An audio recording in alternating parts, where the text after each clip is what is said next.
Aabot sa mahigit 1 milyong piso na halaga ng hinihinalang smuggled cigarettes ang nasabat ng Police Regional Office 10 sa magkakasunod na anti-smuggling operation sa mga border control points sa Kalilangan, Bukidnon noong ika-30 ng Hunyo taong kasalukuyan. Sa unang operasyon, isang abandonadong sasakyan ang natagpuan matapos maaksidente malapit sa checkpoint sa barangay Malinaw. Dito nakumpiska ang 300 rims ng hinihinalang sigarilyo na walang government health warning stickers na nagkakahalaga ng humigit kumulang 240,000 pesos. Sa ikalawang operasyon, naaresto naman ang isang 20 anyos na lalaki na nakilalang si alias Kikim matapos maharang ang minamaneho nitong sasakyan sa barangay Pamotolon.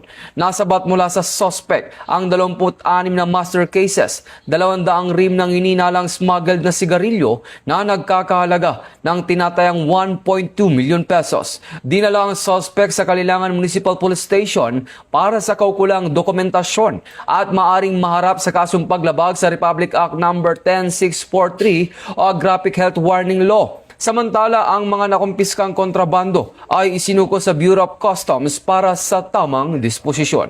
Mula dito sa National Headquarters ng Philippine National Police, ako ang inyong PNN correspondent, Patrolman Edwin Baris, alagad ng batas, taga-taguyod ng Balitang Pulis.